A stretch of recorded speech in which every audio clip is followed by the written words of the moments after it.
మనుషుల దగ్గర ఎంక్వైరీ చేసే వాళ్ళు ఉన్నారు, సోదిగాండ్ర దగ్గర ఎంక్వైరీ చేసే వాళ్ళు ఉన్నారు, తావిత్రుల దగ్గర ఎంక్వైరీ చేసే వాళ్ళు ఉన్నారు, విభూతుల దగ్గర ఎంక్వైరీ చేసే వాళ్ళు ఉన్నారు, బాబాల దగ్గర ఎంక్వైరీ చేసే వాళ్ళు ఉన్నారు, ఎవరెవరి దగ్గర చిలక జోస్యం చెప్పించుకునే వాళ్ళు ఉన్నారు. సమస్యలు తలకిందులు అవుతున్నప్పుడు చేయవలసిన పని అది కాదు. సమస్య తలకిందులు అవుతున్నప్పుడు నువ్వు ఆధారపడవలసింది ఎవరి మీద? దేవుడి మీద ఆధారపడాలి. సమస్యలు వచ్చినప్పుడు సావు ఒకటే గత్యంతరం కాదు, సావు ఒకటే మార్గం కాదు, సావు ఒకటే ఈ పరిస్థితులు కాదు, సావు కాదండి పరిస్థితులు. దానికి ఆన్సర్ ఒకటి ఉంది, దేవుడి మీద ఆధారపడ్డ. కడుపులో పోతే చచ్చిపోయేవాళ్ళు, గుండె పోతే చచ్చిపోయేవాళ్ళు, సమస్య వస్తే చచ్చిపోయేవాళ్ళు, ఎగ్జామ్లో ఫెయిల్ అయిపోతే చచ్చిపోయేవాళ్ళు. సావేనా?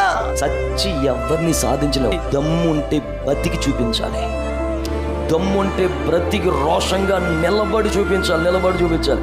సావాలనుకుంటే 2011లో చచ్చిపోవాలి, నేను 14 ఏళ్ళు అవ్వాలి పడి చచ్చి.